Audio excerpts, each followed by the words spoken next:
Hey everyone, Chloe here, and welcome back to this learning platform. Happy Sunday, and welcome back to this channel. And if you are new here, ladies and lurkers and ear hustlers, welcome. So, I wanted to have a conversation and I wanted to have a little bit of fun and to unpack a few viral clips.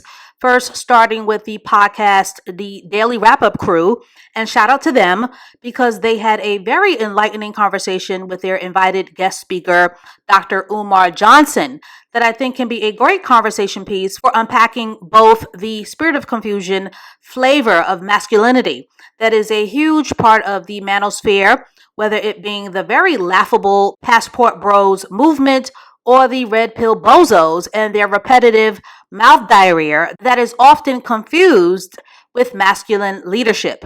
Now, for a bit of house cleaning, and to be fair, because I know a lot of men are ear hustling, but you already know that this platform does not endorse speaking in oversimplified, sweeping generalizations, and this platform does not endorse extremities. Of course, there are plenty of men from horrible backgrounds who are attempting to course correct their manhood, and there are plenty of men who are committed to not repeating generational curses and inept parenting and poor leadership, and shout out to them because it is not easy for a man to admit when he is lacking in his masculinity. There's that pride issue, which is why so many men are defensive, and it isn't easy for men at all to admit that their masculinity is half-baked or undercooked. And it truly does take a really strong man, a self-aware man, to work against the tide of hopping onto the very cheap hustle of the blame game, because we all know that it will always be easier for humans to blame others before they can look into their own mirrors. And unfortunately, we all know that positivity does not go viral, that it does not trend, and that overall people either find it boring, or it doesn't pander to or match their negative worldview, or it doesn't affirm their cognitive dissonance. But today we're going to talk about the wounded masculine and men who resist their masculine responsibilities in favor of stage 5 clinging and being overly invested and committed to their arrested development. Now, personally, I admit I don't follow Dr. Umar at all because I am way too busy educating women on having staying power in their sophistication and finesse in their femininity. But there are clips that go viral that I've seen here and there where Dr. Umar can be very entertaining. But in this viral clip, Dr. Umar's attempt to course correct and to steer the gender war conversation away from blaming women was very mature and very brave, as it is very necessary for men to course correct one another. And some women might be offended by what I'm about to say, but you can go argue with your crooked lace front. And I have said this on my channel since the beginning, but it is not a woman's job to parent a man or to course correct a fully grown man. Men are responsible for ministering healthy leadership and masculinity to each other. But unfortunately, most insecure and financially unstable men will continue to be hypnotized and enabled by the spirit of confusion. And for those of you who don't know what the spirit of confusion is, here is a great example. So, like, what's your type of woman? Well, I like a woman who got her own, who has her own bag and everything, you know what I mean? Oh, well, you're going to love me, baby, because I have a PhD in law. I own my own law firm. I have 3 cars, and I own 2 properties in New York, and I have another one in Los Angeles, and I'm also a millionaire, so the bag ain't never going to be a problem with me. Oh, you think you better than me now? Well, let me tell you something. All your money and your degrees won't keep you warm at night. See, that's the problem with you females today. You're too damn masculine, and you think you don't need a man. You just said you want a woman who has her own. See, there you go, being argumentative and combative. See, all men want is a woman who's going to let them be a man and provide for them. Okay, if you want, if we get to that point, I can work less hours. I'm not providing for no able-bodied bitch. Why do I have to be a bitch, sir? Are you questioning me right now? See, that's your problem. You're too damn independent and always want to know some shit. You know what? I'm done with this right here. I'm done. You know what? That's why your ass gonna die alone with cats. Honestly, that doesn't sound too bad right now. Now, ladies, this comedically viral clip, which really made me chuckle, is a glaring example of the spirit of confusion on high. And just to be clear, both sides of the gender wars are highly guilty of this brand of cognitive dissonance / cherry picking / gaslighting / moving the goalpost, as there will always be bad faith actors in these conversations who are truly not interested in solutions, but they are more interested in the hustle of pandering and keeping their fan bases permanently stuck in the arrested development phase, instead of giving them the education that they need to grow, to expand, to succeed, and to prosper. Ladies, it is very important to understand when a man is confused, because a confused, lost man is essentially a broken one. And they come in all colors and all class levels. And a broken man will only bring more pain and confusion to your doorstep. And he certainly will not protect your feminine divine, but he will do his damnedest to make sure that you are just as lost in the sauce as he is. What you want to attract into your life, ladies, is a man who understands that leadership is an action verb and not a title. Now, the meat and potatoes of this video is, of course, the attempted course correction of Dr. Umar. So take a listen, and I will come back with my commentary. Okay. It's an argument that says, I don't want the responsibility. I'm a leader. I don't want to fix shit. Yeah. Right? Mm-hmm. I'm going to fall back and let her run everything. That's what the feminists tell. They say, look at them, making excuses for why they can't be better men, making excuses for why they can't make better men. You understand? Your argument feeds the feminist narrative. That's not dangerous. That's not what we're making excuses for. I'm saying I am the better man, but I shouldn't be held responsible because you wanted to choose a Pookie and a Ray Ray. That's not me. I worked too hard in my life. I'm going to go back to what I said. Pookie and Ray Ray shouldn't exist. And the only reason why Pookie and Ray Ray exist because we're not in the community making those boys the men they need to be. Do you see that? And, she don't get a Pookie if you didn't allow a Pookie. But she got an Eli. She ain't come to Eli. She went to Pookie. And that's what we're trying to say. She wouldn't have had a Pookie if we didn't allow one. I worked too hard in my life. She wouldn't have had a Pookie if we didn't allow one. But Dr. Umar, men supposed to make the raise the boys. Right. We as men is holding other men accountable for the same thing that you talking about right now. What are we doing for the young brothers in the street? So what you mean, mentoring them? Now I mean he's a great father. I ain't talking about that's individual. That's good, but that's individualism. Yeah. What are we doing collectively as men to change the trajectory for black boys in the streets right now? Nothing. We're being a voice. Talking shit. Yeah, I mean, you could take it. It's not going to get better unless we put hands on deck. The reason the athletes and the rappers are the role models is the professional black men moved out the hood.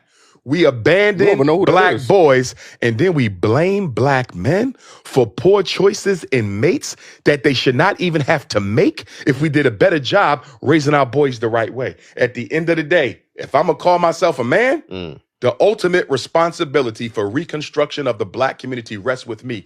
Yes, they have a role. Yes, they have responsibility. But as a man, as a leader, to say I can't fix this shit unless she changes, that's not the definition of a man. I don't see. I think we're on two different accords. Like, I don't think we're saying that. What I'm saying is I'm capable of being that leader, that provider. I've worked hard in my life. You get what I'm saying? I should not have to do. You still go back to individualism. But I only feel like we tell black men that we have to now deal with masculine women, women with children. Why is she masculine? Because she's had to raise the kids alone. Not one woman, so brother, a whole community. So you mean to tell me the only woman I could look forward in my life is a masculine woman that has kids by other men? No. That's what I have to look forward to? But I'm telling you, mistakes made by black men systemically gave rise to the conditions that allowed her to be masculine and made her end up with a man that you consider to be less than what he should be. And I'm telling you, black men are responsible for her being masculine because we have not helped her raise them children. And when I say help them raise them children, I don't mean you as the stepdad. I mean you as an active member in the community where we go to every single parent black mother and say, how many sons you got? 2? How many sons you got? 2? Well, guess what? That's your son's big brother. That's your son's big brother. He taking them to school. He doing the homework. He gonna spend a couple hours with them every Saturday. He got his own kids too, but he gonna make time for you. She got masculine because she had to become masculine in order to deal with the rape, the abuse, the domestic violence, the disappointments that men had in her life, and also raising those kids and have to take care of herself all at the same time. The black woman has been the be all in all in our community for half of a century. And now we want to turn around and say because she didn't do it perfectly enough or remain feminine enough when she had to absorb our responsibilities plus her own, that's insensitive and disingenuous. Now, this is the kind of conversation that would normally trigger emotionally immature men to react instead of listening to understand. But I think that Dr. Umar's thought leadership on this topic was pretty much spot on. And I must say, it is always refreshing to see a man who is willing to stand on principle by not punching down on women. These super poisonous, red-pilled podcast bros have been getting away with this brand of gender gaslighting and their spirit of confusion tactics, and they have been getting away with kicking the can for far too long. The reality is a healthy masculine divine means at a base level being a protective covering of provision and leadership for your wife and family. Now, why do so many men resist this actionable truth? Many reasons: arrested development, immaturity. Many bottom shelf men have institutionalized mindsets. Many males will suffer from the Peter Pan syndrome and therefore will have a great fear of responsibility. Many men are insecure or they feel inadequate, especially if they were abused and neglected as children.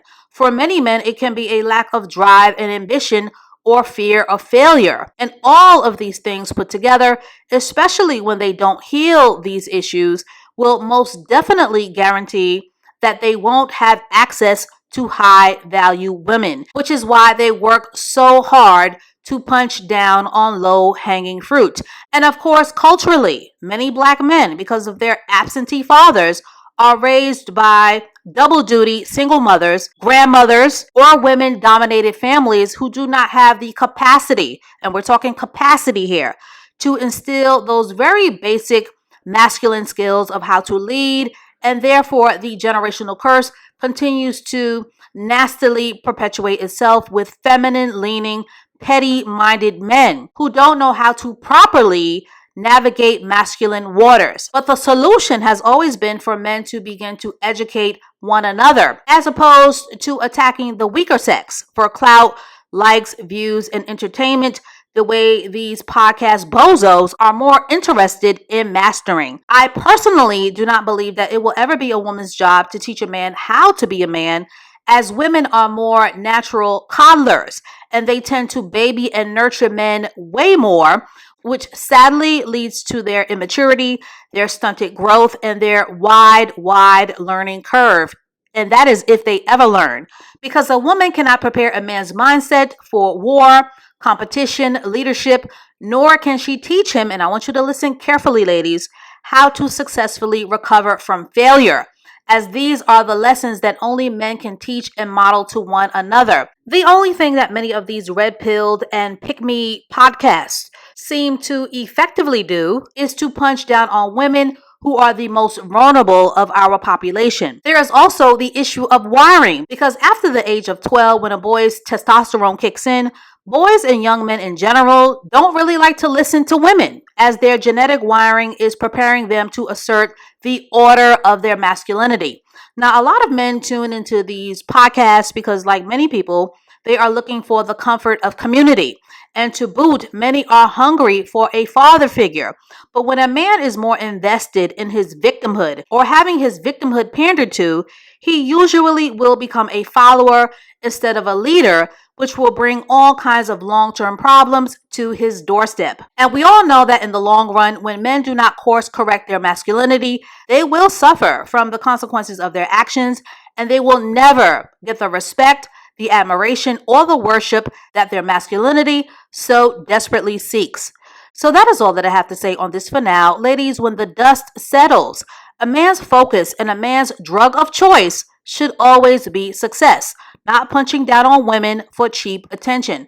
But to get this conversation started, ladies, will more men follow Dr. Umar's lead by not punching down on women? Should men be responsible for the children that they don't create? And does shaming men make them better men?